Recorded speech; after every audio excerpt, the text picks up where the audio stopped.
In my remarks today, I will first address the current economic situation and the near-term outlook for monetary policy. I will then turn to the results of our second public review of our monetary policy framework as captured in the revised Statement on Longer-Run Goals and Monetary Policy Strategy that we released today. When I appeared at this podium 1 year ago, the economy was at an inflection point. Our policy rate had stood at 5.25% to 5.5% for more than a year. That restrictive policy stance was appropriate to help bring down inflation and to foster a sustainable balance between aggregate demand and supply.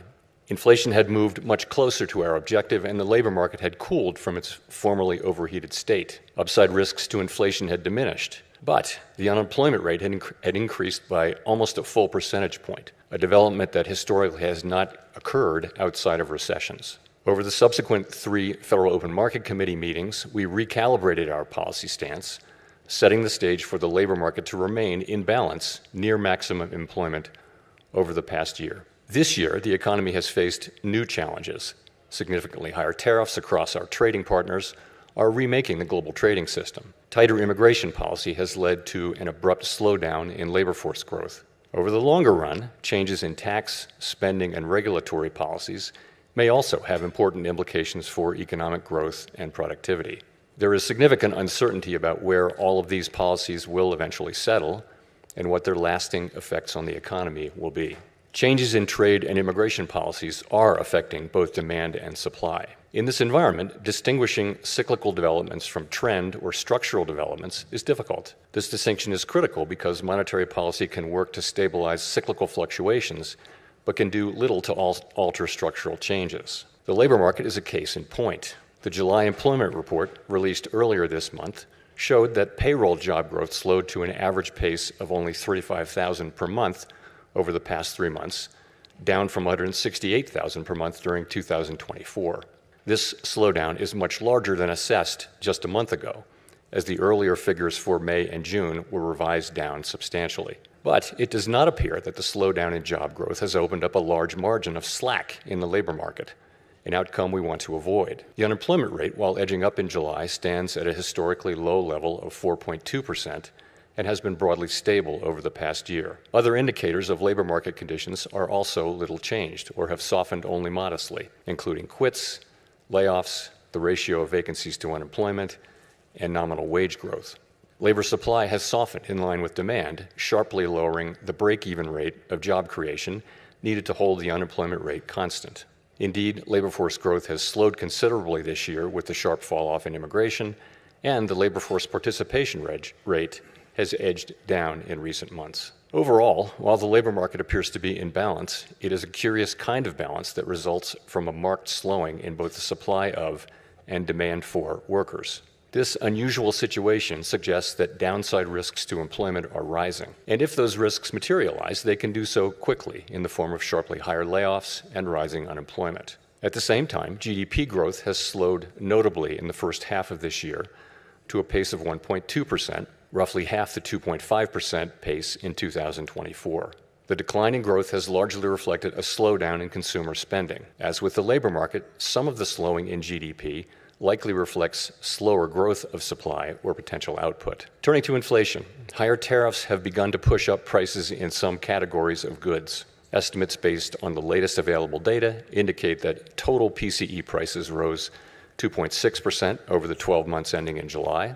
Excluding the volatile food and energy categories, core PCE prices rose 2.9%, above their level of a year ago. Within core, prices of goods increased 1.1% over the past 12 months, a notable shift from the modest decline seen over the course of 2024. In contrast, housing services inflation remains on a downward trend, and non-housing services inflation is still running at a level a bit above what has been historically consistent with a 2% inflation.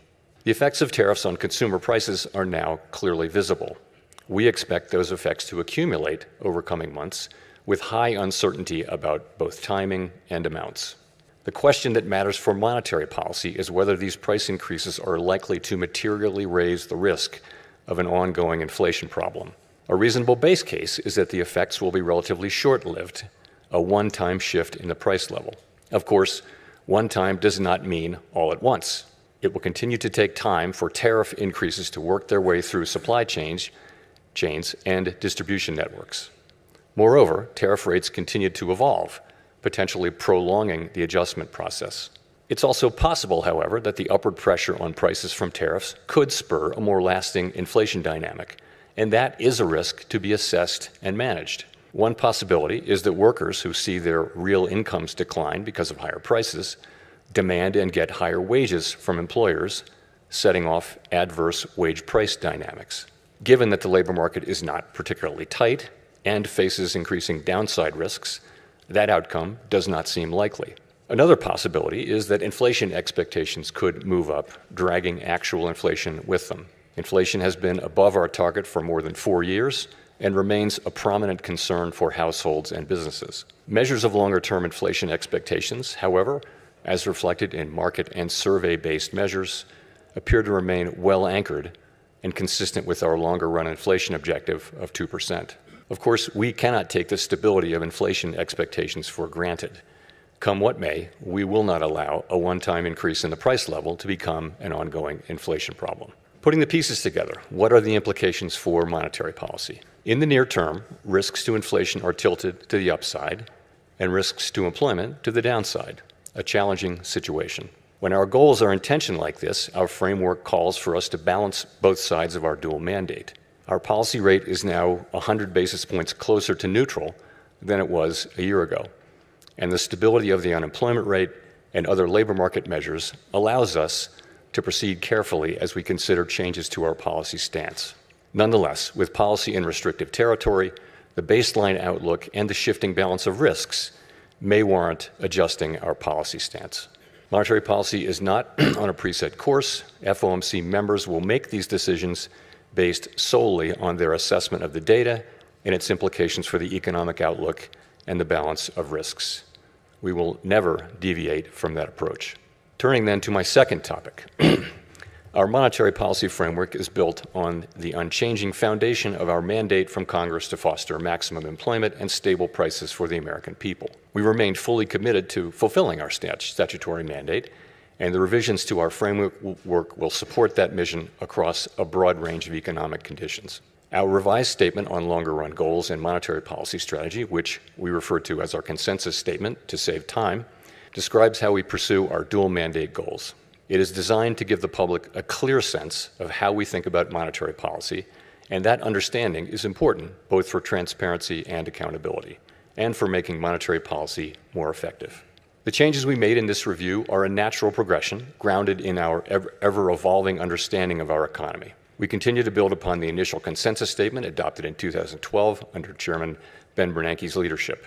Today's revised statement is the outcome of the second public review of our framework, which we conduct at 5-year intervals. This year's review included 3 elements: Fed Listens events at reserve banks around the country, a flagship research conference, and policymaker discussions and deliberations supported by staff analysis at a series of FOMC meetings. In approaching this year's review, a key objective has been to make sure that our framework is suitable across a broad range of economic conditions.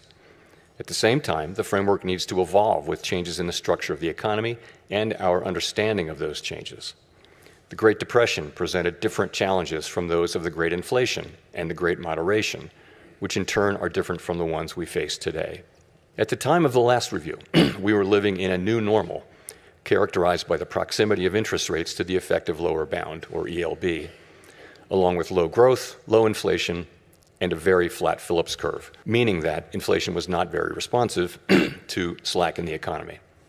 To me, a statistic that captures that era is that our policy rate was stuck at the ELB for 7 long years following the onset of the global financial crisis in late 2008. Many here will recall the sluggish growth and painfully slow recovery of that era. It appeared highly likely that if the economy experienced even a mild downturn, our policy rate would be back at the ELB very quickly, probably for another extended period. Inflation and inflation expectations could then decline in a weak economy, raising real interest rates as nominal rates were pinned near zero. Higher real rates would further weigh on job growth and reinforce the downward pressure on inflation and inflation expectations, triggering an adverse dynamic. The economic conditions that brought the policy rate to the ELB and drove the 2020 framework changes were thought to be rooted in slow-moving global factors that would persist for an extended period. And they might well have done so, if not for the pandemic. The 2020 consensus statement included several features that addressed the ELB-related risks that had become increasingly prominent over the preceding 2 decades. We emphasized the importance of anchored inflation, longer-term inflation expectations to support both our price stability and maximum employment goals. Drawing on an extensive literature on strategies to mitigate risks associated with the ELB, we adopted flexible average inflation targeting, a make-up strategy to ensure that inflation expectations would remain well anchored, even with the ELB constraint. In particular, we said that following periods when inflation had been running persistently above 2%, appropriate monetary policy would likely aim to achieve inflation moderately above 2% for some time. In the event, rather than low inflation in the ELB, the post-pandemic reopening brought the highest inflation in 40 years to economies around the world. Like most other central banks and private sector analysts, through year-end 2021, we thought that inflation would subside fairly quickly without a sharp tightening in our policy stance, as this slide will show. When it became clear this was not the case, we responded forcefully, raising our policy rate by 5.25 percentage points over 16 months. That action, combined with the unwinding of pandemic supply disruptions, contributed to inflation moving much closer to our target without the painful rise in unemployment that has accompanied previous efforts to counter high inflation. This year's review considered how economic conditions have evolved over the past 5 years. During this period, we saw that the inflation situation can change rapidly in the face of large shocks. In addition, interest rates are now substantially higher than was the case during the era between the global financial crisis and the pandemic. With inflation above target, our policy rate is restrictive, modestly so in my view. We cannot say for certain where rates will settle out over the longer run, but their neutral rate may now be higher than during the 2010s, reflecting changes in productivity, demographics, fiscal policy, and other factors that affect the balance between saving and investment. During the review, we discussed how the 2020 statement's focus on the ELB may have complicated communications about our response to high inflation. We concluded that the emphasis on an overly specific set of economic conditions may have led to some confusion, and as a result, we made several important changes to the consensus statement to reflect that insight. First, we removed language indicating that the ELB was a defining feature of the economic landscape.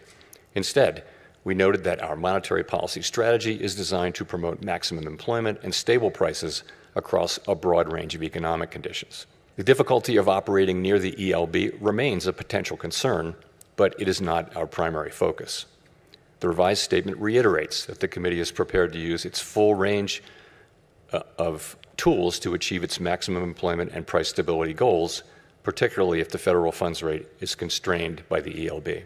Second, we returned to a framework of flexible inflation targeting and eliminated the make-up strategy.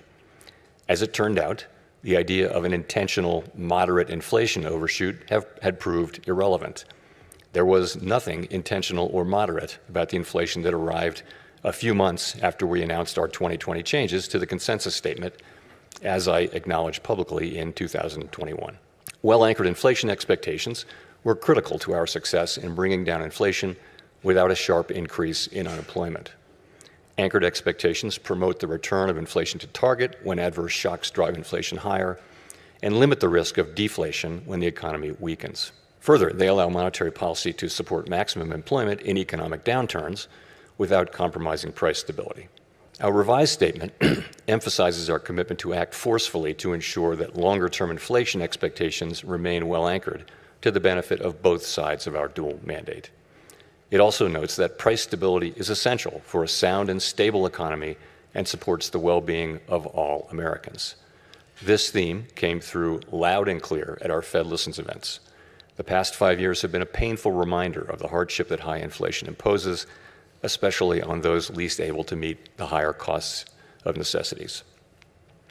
Third, our 2020 statement said that we would mitigate shortfalls rather than deviations from maximum employment. The use of shortfalls reflected the insight that our real-time assessments of the natural rate of unemployment, and hence of maximum employment, are highly uncertain.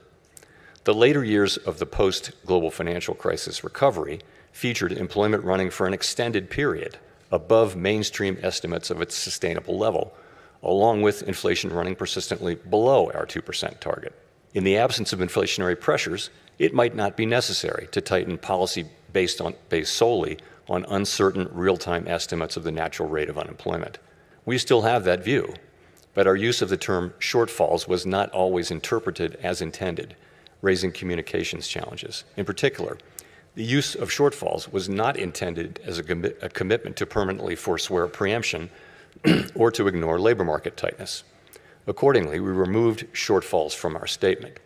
Instead, the revised document now states more precisely that the committee recognizes that employment may run at times above real-time assessments of maximum employment without necessarily creating risks to price stability. Of course, preemptive action would likely be warranted if tightness in the labor market or other factors pose risks to price stability.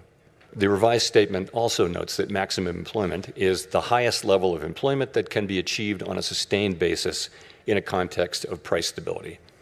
This focus on promoting a strong labor market underscores the principle that durably achieving maximum employment fosters broad-based economic opportunities and benefits for all Americans. The feedback we received at Fed Listens events reinforced the value of a strong labor market for American households, employers, and communities. Fourth, consistent with the removal of shortfalls, we made changes to clarify our approach in periods where our employment and inflation objectives are not complementary. In those circumstances, we will follow a balanced approach in promoting them. The revised statement now more closely aligns with the original 2012 language. We take into account the extent of departures from our goals and the potentially different time horizons over which each is projected to return to a level consistent with our dual mandate. These principles guide our policy decisions today, as they did in the 2022 to 24 period, when the departure from our 2% inflation target was the overriding concern. In addition to these changes, there is a great deal of continuity with past statements. The document continues to explain how we interpret the mandate Congress has given us and describes the policy framework that we believe will best promote maximum employment and price stability. We continue to believe that monetary policy must be forward-looking and consider the lags in its effects on the economy. For this reason, our policy actions depend on the economic outlook and the balance of risks to that outlook. We continue to believe that setting a numerical goal for employment is unwise because the maximum level of employment is not directly measurable and changes over time for reasons unrelated to monetary policy. We also continue to view a longer-run inflation rate of 2% as most consistent with our dual mandate goals. We believe that our commitment to this target is a key factor, helping keep longer-term inflation expectations well anchored. Experience has shown that 2% inflation is low enough to ensure that inflation is not a concern in household and business decision-making, while also providing a central bank with some policy flexibility to provide accommodation during economic downturns. Finally, the revised consensus statement retained our commitment to conduct a public review roughly every 5 years. There's nothing magic about the 5-year pace. That frequency allows policymakers to reassess structural features of the economy and to engage with the public, practitioners, and academics on the performance of our framework. It is also consistent with several global peers. To wrap up, I want to thank President Schmid and all of his great Kansas City staff who work so diligently to host this outstanding event annually, counting a couple of virtual appearances during the pandemic. This is the 8th time I've had the honor to speak from this podium. Each year, this symposium offers the opportunity for Fed leaders to hear ideas from leading economic thinkers and focus on the challenges we face. The Kansas City Fed was very wise to lure Chair Volcker here to this national park more than 40 years ago, and I am so proud to be part of that tradition. Thank you very much.